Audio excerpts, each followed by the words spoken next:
लक्ष्मी पांचाल, आप देख रहे हैं खबर 24 पर श्यामा प्रसाद मुखर्जी की जयंती पर स्पेशल रिपोर्ट। भारत माता के इस वीर पुत्र का जन्म 6 जुलाई 1901 को एक प्रतिष्ठित परिवार में हुआ था। इनके पिता सर आशुतोष मुखर्जी बंगाल में एक शिक्षाविद और बुद्धिजीवी के रूप में प्रसिद्ध थे। कलकत्ता विश्वविद्यालय से स्नातक होने के पश्चात श्री मुखर्जी 1923 में सेनेट के सदस्य बने। आइए इनके मुख्य कार्य के बारे में जानते हैं। जनसंघ से भाजपा तक का सफर। 72 साल में 3 से 303 सांसदों तक पहुंची बनी दुनिया की सबसे बड़ी पार्टी बीजेपी के बारे में हम जानेंगे। भारतीय जनता पार्टी बीजेपी का इतिहास भारतीय जनसंघ से जुड़ा है। 21 अक्टूबर 1951 को दिल्ली में जनसंघ की स्थापना हुई थी, जबकि बीजेपी का गठन 6 अप्रैल 1980 को हुआ। बीजेपी आज अपने सियासी इतिहास के सबसे बुलंद मुकाम पर है। केंद्र से लेकर देश के आधे से ज्यादा राज्यों की सत्ता पर वो काबिज है। शून्य से शिखर तक पहुंचने की उसकी यात्रा लंबे संघर्ष और उतार चढ़ाव से भरी रही है। आइए इसके माइलस्टोन्स पर डालते हैं एक नजर। जनसंघ की बुनियाद डॉक्टर श्यामा प्रसाद मुखर्जी ने रखी।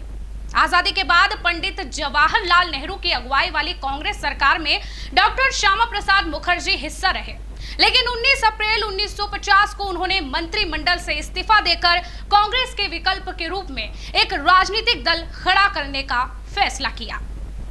मुखर्जी ने क्यों छोड़ी नेहरू कैबिनेट, इसके बारे में भी हम आपको बताते हैं। दरअसल भारत पाकिस्तान के बंटवारे के बाद लाखों लोगों का पलायन हुआ।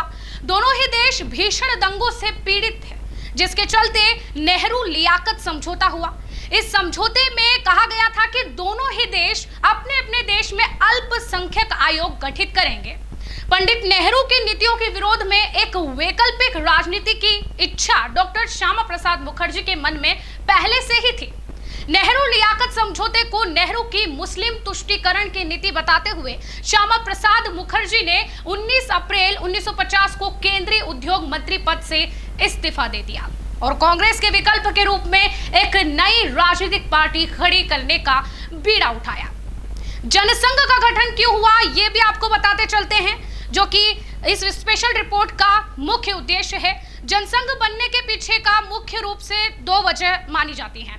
एक नेहरू लियाकत समझौता और दूसरा महात्मा गांधी की हत्या के बाद राष्ट्रीय स्वयंसेवक संघ पर प्रतिबंध लगना। महात्मा गांधी की हत्या के बाद आरएसएस पर लगे प्रतिबंध की वजह से देश का एक तबका यह मानने लगा था कि देश की राजनीति में कांग्रेस का विकल्प होना भी जरूरी है। संघ से जुड़े लोगों को भी सियासी मंच पर अपनी बात रखने के लिए एक राजनीतिक ठिकाने की जरूरत थी। नेहरू सरकार से इस्तीफा देने के बाद डॉक्टर श्यामा प्रसाद मुखर्जी संघ के तत्कालीन सर संघ चालक गुरु गोलवलकर से मिले, जहां जनसंघ के गठन की रणनीति बनी। भारतीय जनसंघ की स्थापना 21 अक्टूबर 1951 को दिल्ली में एक छोटे से कार्यक्रम में की गई। जनसंघ के संस्थापक डॉक्टर श्यामा प्रसाद मुखर्जी प्रोफेसर बलराज मधोक दीनदयाल उपाध्याय रहे। जनसंघ का चुनाव चिन्ह पहले दीपक और झंडा भगवा रंग का रखा गया था। अब जानते हैं जनसंघ के पहले चुनाव के बारे में। पहला चुनाव 1952 के लोकसभा चुनाव में भारतीय जनसंघ के टिकट और दीपक चुनाव निशान पर 94 सीटों पर उम्मीदवार उतरे थे। इसमें से जनसंघ के पहले 3 सांसद जीत कर आए, जिनमें से 2 पश्चिम बंगाल तो एक राजस्थान से थे। जनसंघ के पहले 3 सांसद, एक कोलकाता साउथ ईस्ट सीट से श्यामा प्रसाद मुखर्जी, मिदनापुर से झारग्राम सीट से दुर्गा चरण बनर्जी, राजस्थान की चित्तौड़ सीट से उमा शंकर त्रिवेदी पहले 3 सांसद रहे थे। जनसंघ के मुख्य मुद्दे क्या थे वो भी आपको बताते चले। सबसे पहला मुद्दा था देश में समान नागरिक संहिता लागू करवाने का, गोहत्या पर पूर्ण रूप से प्रतिबंध होना। तीसरा सबसे प्रमुख मुद्दा जनसंघ का था जम्मू कश्मीर से धारा 370 हटाने का, जो कि अब हट चुकी है। एक निशान 2 विधान नहीं चलेगा। इस मुद्दे को लेकर 1953 में जनसंघ ने पहला बड़ा अभियान जम्मू कश्मीर में चलाया। बाकी 2 राज्यों की तर्ज पर ही बिना किसी स्पेशल स्टेटस के कश्मीर को भारत में मिलाने की मांग की थी। उस समय जम्मू कश्मीर में जाने के लिए परमिट की जरूरत होती थी और वहां मुख्यमंत्री के बजाय प्रधानमंत्री का पद होता था। डॉक्टर मुखर्जी ने इसे देश की एकता में बाधक नीति के रूप में देखते थे और इसके सख्त खिलाफ भी थे। 8 मई 1953 को डॉक्टर मुखर्जी ने बिना परमिट जम्मू कश्मीर की यात्रा शुरू कर दी। जम्मू में प्रवेश के बाद डॉक्टर मुखर्जी को वहां की शेख अब्दुल्ला सरकार ने 11 मई को गिरफ्तार कर लिया। गिरफ्तारी के महज 40 दिन बाद 23 जून 1953 को खबर आई कि मुखर्जी का निधन हो गया है। जनसंघ का लोकसभा चुनाव में प्रदर्शन किस प्रकार से रहा वो हम आपको सन और सीटों सहित प्रतिशत, वोटिंग प्रतिशत सही बताएंगे। सबसे पहले साल की बात करें तो 1952 में 3.1% 3 सीटों पर वोटिंग फीसद रही। 1957 में 5.9% 4 सीटों पर और 1962 में 6.4% 14 सीटों पर। 1967 में 9.4% 35 सीटों पर और 1971 में 7.37% 22 सीटों पर। इस प्रकार से लोकसभा चुनाव में प्रदर्शन उस समय में रहा। राजस्थान, गुजरात, हरियाणा, महाराष्ट्र, मध्य प्रदेश, बिहार और उत्तर प्रदेश जैसे राज्यों में जनसंघ की सशक्त उपस्थिति थी, लेकिन दक्षिण भारत में जनसंघ को स्वीकार नहीं किया गया। अब जनसंघ से जनता पार्टी कैसे बनी, जो कि पहला रूप रही बीजेपी पार्टी का, तो वो कैसे बनी वो आपको बताते हैं। जनसंघ की सियासत में टर्निंग पॉइंट साल 1975 में आया, जब तत्कालीन प्रधानमंत्री इंदिरा गांधी ने देश में आपातकाल लागू कर दिया। आपातकाल का जनसंघ के लोगों ने खुलकर विरोध किया। जनसंघ के जुड़े तमाम नेताओं को इसके लिए जेल में भी रहना पड़ा था। साल 1977 में जब इंदिरा गांधी ने आपातकाल खत्म किया तो देश में आम चुनाव की प्रक्रिया शुरू हुई। विपक्षी दलों ने वैचारिक मतभेद भुलाकर इंदिरा गांधी को कांग्रेस पार्टी को परास्त करने के लिए जनता पार्टी बनाई। जनसंघ का जनता पार्टी में विलय हो गया। जनता पार्टी का गठन संयुक्त सोशलिस्ट पार्टी, भारतीय लोकदल, कांग्रेस और जनसंघ को मिलाकर किया गया था। 1977 के चुनाव में जनसंघ के आए नेताओं को अच्छी कामयाबी भी मिली। मोरारजी देसाई की अगुवाई में जनता पार्टी की केंद्र में सरकार बनी। जनता पार्टी की सरकार में अटल बिहारी वाजपेयी विदेश मंत्री बने तो लाल कृष्ण आडवाणी सूचना एवं प्रसारण मंत्री रहे। जनता पार्टी शुरू से ही कई धड़ों में बटी हुई थी, जिनमें से एक मोरारजी देसाई का, तो दूसरा चौधरी चरण सिंह व राजनारायण का, व तीसरा बाबू जगजीवन राम का और चौथा जनसंघ नेताओं का धड़ा था।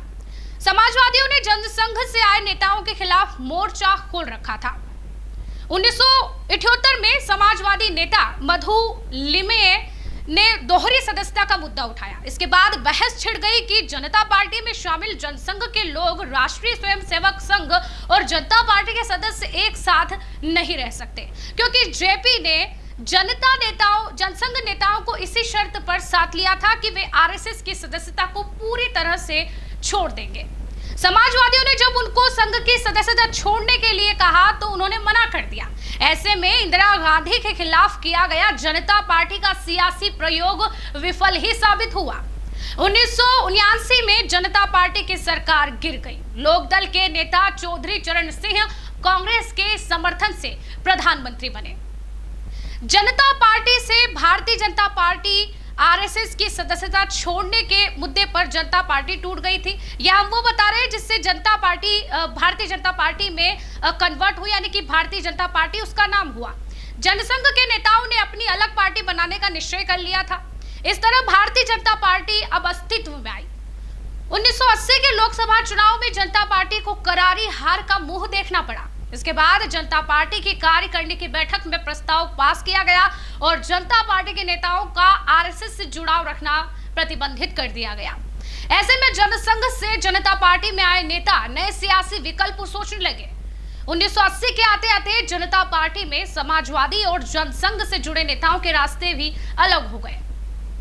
अटल बिहारी वाजपेयी, लाल कृष्ण आडवाणी सहित जनसंघ के अन्य नेताओं ने 6 अप्रैल 1980 को दिल्ली के फिरोज शाह कोटला मैदान में भारतीय जनता पार्टी के नाम से नई राजनीतिक पार्टी का ऐलान कर दिया।